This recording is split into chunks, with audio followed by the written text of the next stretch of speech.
Welcome to Aguas Claras, home of Santa Azucena and haunt of King Hugo. There's not many of us here, but I'm sure you'll like who you meet. Drop by Anca Molina if you'd like to eat something good and chat.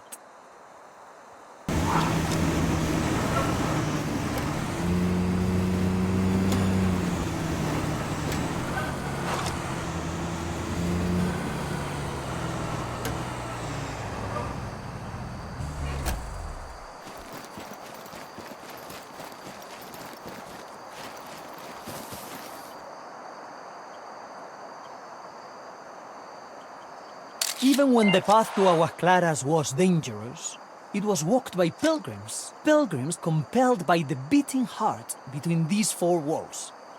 La Virgen de la Orilla. It all began when the fishermen of the village were stranded at sea in the wake of the fiercest storm in Spain's history. Santa Azucena, a local woman, was drawn to Cueva de la Aparición, where she prayed for their safe return, and it was there that she was found.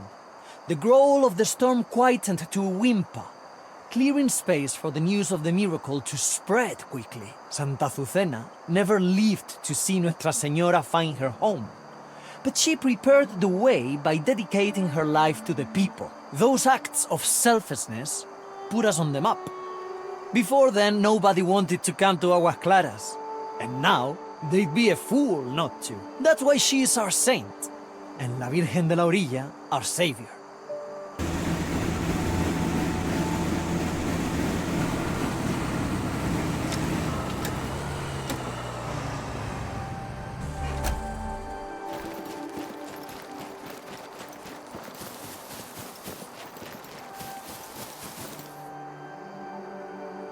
Now, here's the treat. The Hidroelectric power station. Oh yeah? What can you tell us about its storied history? Well, it brings hydroelectric power to the region. Hey, I heard King Hugo built this one too. What a guy. Always strutting about setting down power grids. Brick by brick, so I heard. Full of tricks like that. Well, I love having power. Use it all the time. Think we use the same one? You like it? Yeah. Mainly in it for the history though. You nerd. Next one. Turn the tape off.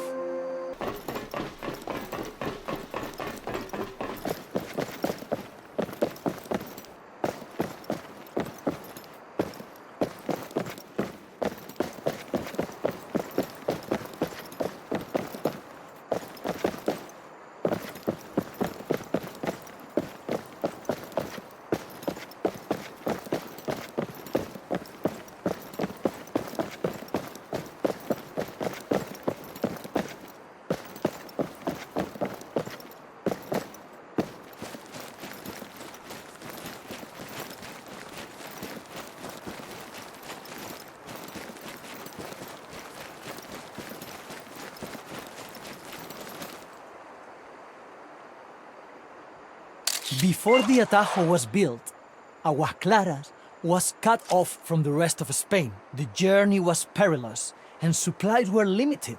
But Hugo saw a diamond in the rough. He loved Aguas Claras like a second son. It was the pescadito. The man wasn't so stupid as to build a bridge for fish. Mostly fish. The path was the reason we managed to keep in contact with Spain at all. All hell would break loose if they ran out of our grapes. The years weren't so kind to Hugo's path. It fell deeper into disrepair, becoming very dangerous for quite some time. Finally, the administration came to their senses and invested a little in us. And now it's as good as new, huh? We have Hugo II to thank for that. Que va! When they were planning this, he wasn't even a twinkle in his brother father's eye. Far be it for us to question the ways of kings, Cari. I question them all the time. They're questionable.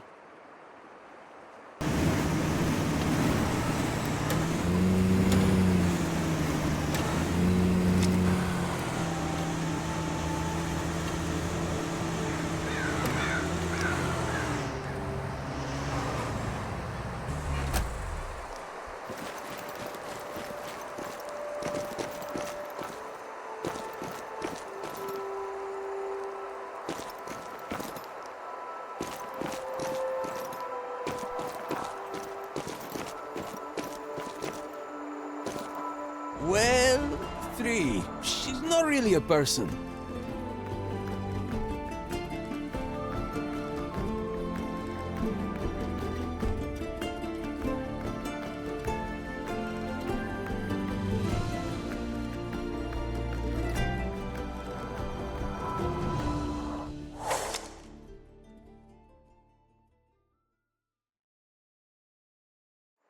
This one's another Santa Azucena special. Ah, so you do listen to me.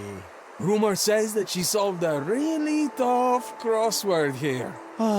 Wrong.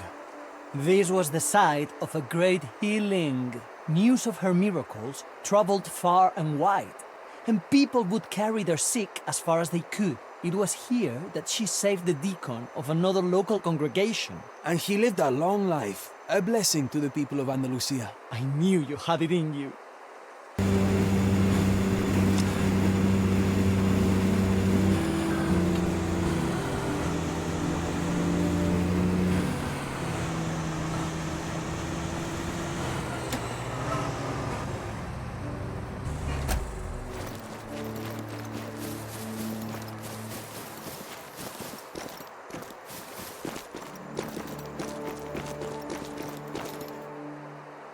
Contrary to what Daniel might tell you, we were fine before Hugo, and we've done great since. The best gift he left us was brand recognition. ¿Qué va, Cari?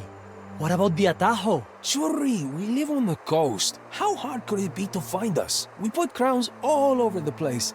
And if you're feeling generous, our visitor center kind of looks like one. That's why it's called Corona del Rey Hugo, the crown of the king that loved us. Come visit us. We'll feed you. That's the proper way to show love, not some tasteless pile of pamphlets.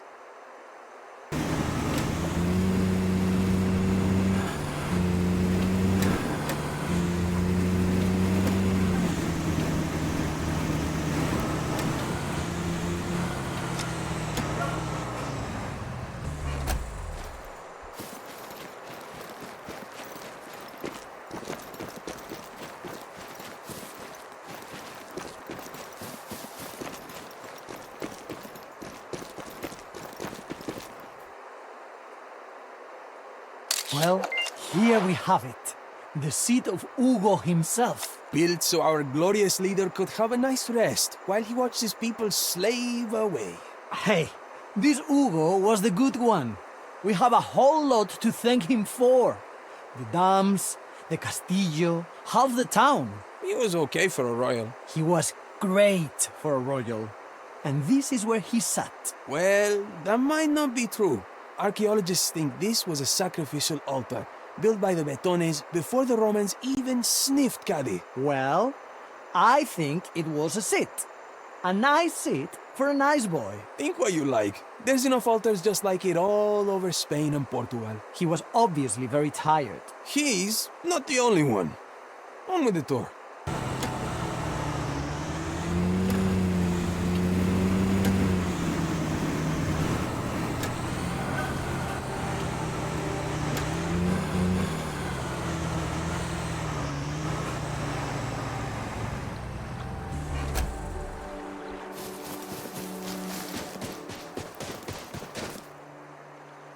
Pantano de los Remolinos got its name when a child fell off a fishing boat and started to drown. Azucena was on the shore and heard the child's cries, praying until a whirlpool was formed to whisk the child to safety. That's ridiculous. Being in a whirlpool sounds so much worse than a lake. How would that save him? Well, I wasn't there. Plus, I swear this is a man-made reservoir.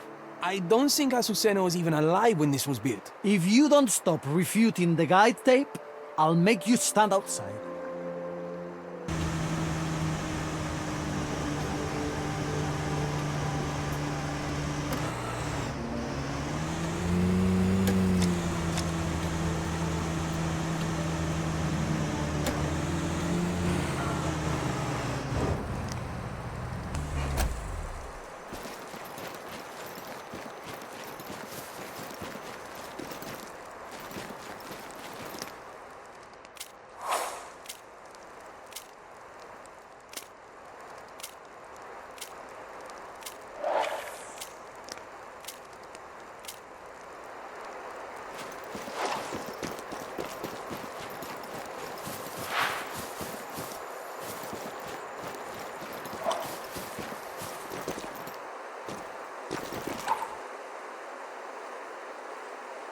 Aguas Claras was a place the rest of Spain didn't spare a second thought for. Hugo dug in his heels for us.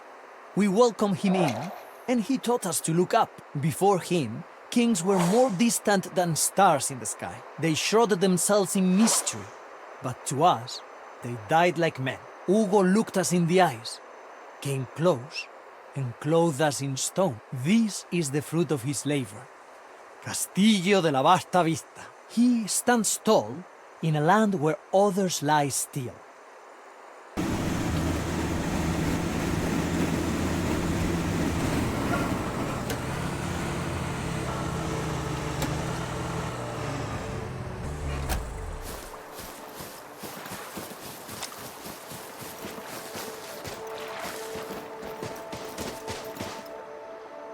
Pantano de la Buena Sombra was allegedly another favorite of King Hugo's during his journeys across Andalusia. It's said that he'd specifically take time out of his days just to rest here. What a surprise. When did he ever do any work, this Hugo? Now. He did loads. After all, he built the Atajo. And we like that, don't we? Ay, pobrecito. His arms must have been exhausted.